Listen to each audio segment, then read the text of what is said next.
Great. Well, what a privilege to introduce GFG to yourselves today, and what a privilege to speak after some of the presentations that you've just heard on the producers and developers of the camp. I'm going to do my best to speak towards what I think is the future of the camp on the exploration side, some of the vision of GFG, some of our technologies and our team and where we're going with it, and really get you excited about the path forward for Timmins and the path forward for GFG. The first slide here is a picture of one of our greenfield exploration targets out near Foleyet. And I'm going to talk to you about this target. When I speak of Timmins, I think of the greater Timmins region. I go from Foleyet really all the way out past almost to the Quebec border. You know, we think bigger picture on the exploration side. And what I'm going to do today is talk to you about our vision from GFG as a district scale explorer here in Timmins.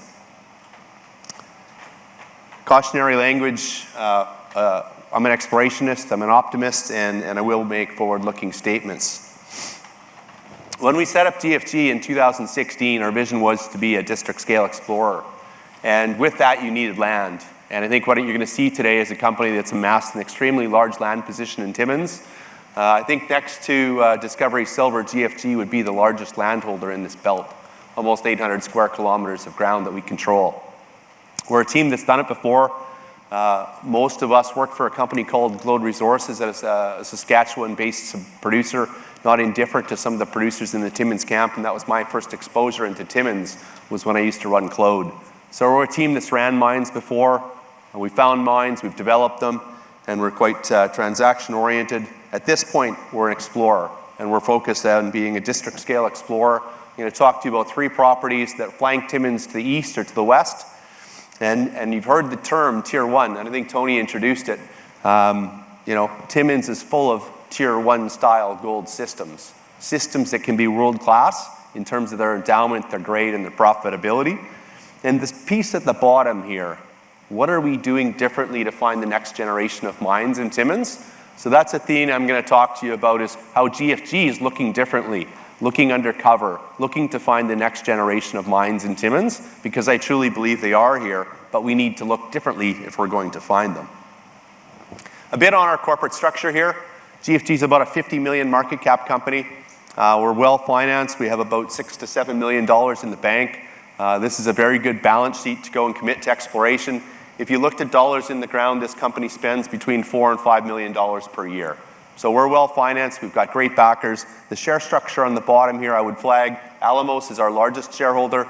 We have 2 other corporates in our corporate share structure as well. Insiders are participants, and I think you see a very good share structure there. So we're well financed, we've got good strong backers, and we've got a board and management team that's got a very successful track record in both exploration and development.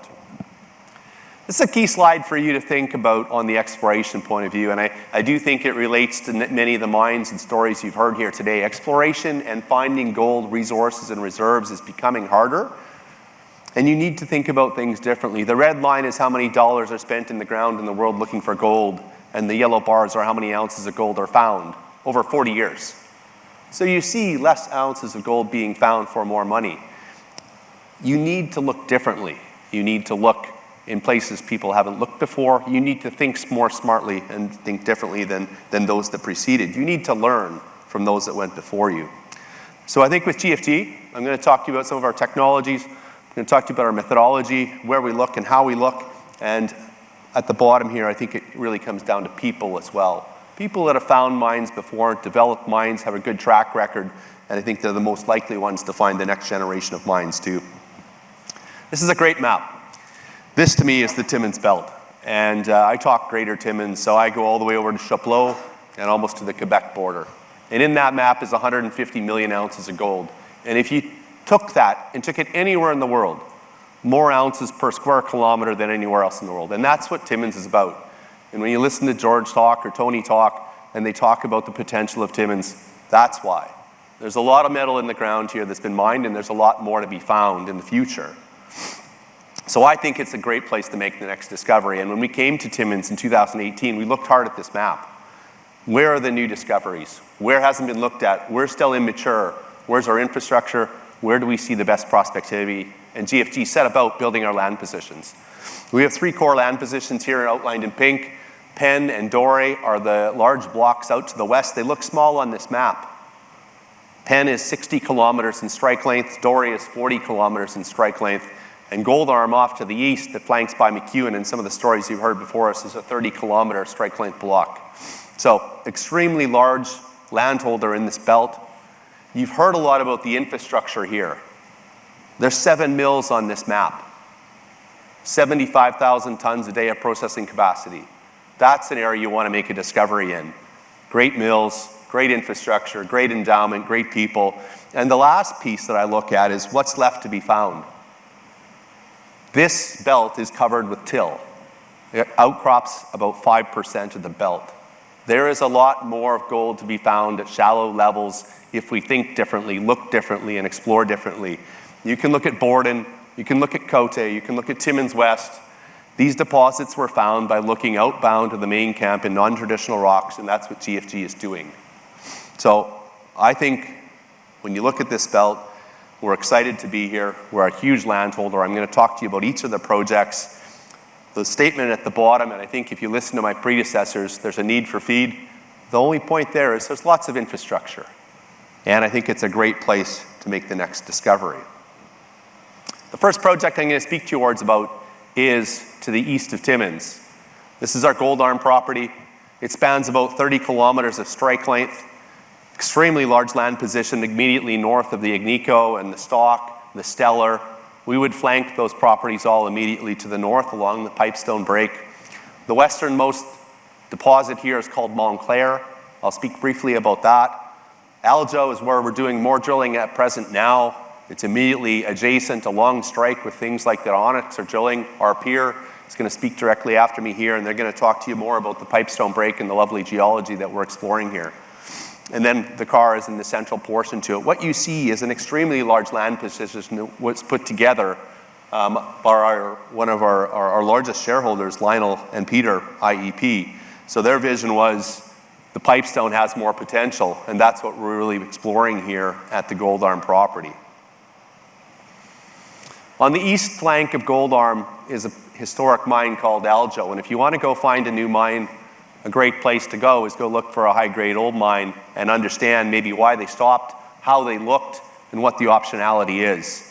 So Aljo is one of those. It's a 1920s era mine, 20,000 ounces, half an ounce per ton, down to 100 meters on one vein. Relatively small scale, high grade. GFG acquired this for about $100,000. We've drilled about 10,000 meters into this in 30 holes. And what we've seen is there's not one vein here. Some of the first holes we drilled into here had up to 9 veins. This is a really interesting high-grade vein system that's still very much open at depth. Portions of it still highly underexplored. The map on the upper right gives you a scale view. We're drilling an area that's about 700 meters in strike length. We have some extremely high-grade results, and I would flag intercepts like 23 grams over 8 meters, 13 grams over 8 meters. These are within 100 meters of surface. And they're within areas and veins that have not been mined historically. So we've developed 5 different mineralized domains here. The hanging wall zone, a main zone, footwall 1, footwall 2, and if you follow us, our last press release was footwall 3. We continue to find more at Aljo. If you had to summarize this, this is a near surface, high-grade vein system, lots of potential to grow it. And I think we're really just touching the surface of what we can find for veins here. We're going to be actively drilling this in the second half of this year with another 3,000 meter program. And our vision is to chase these domains back up to surface, looking up at depth, and even step out along strike where we've tested a relatively small segment of the strike length here. Bit of looks at some geology here. These are quartz vein system, lots of visible gold. So the metallurgy on this should be very positive. You know, this is a great looking system from a metallurgical point of view. I would flag the deepest intercept we have right now. This was from our last press release. Little different style here. You've seen lots of pictures, maybe even McEwen's pictures, albite, sericite, sulfidized rocks. These are really highly altered rocks in our footwall zones, and they're hosting very good grades of mineralization. This was our deepest hole. We plan to drill more in this area, and I'm pretty confident we'll continue to have good results at Aljo. Montclair is 20 kilometers to the west of Aljo. It's a really interesting system. First drilled in the 1920s and 30s. GFG's put 12,000 meters of drilling into here. You can see some surface mineralized domains in yellow there.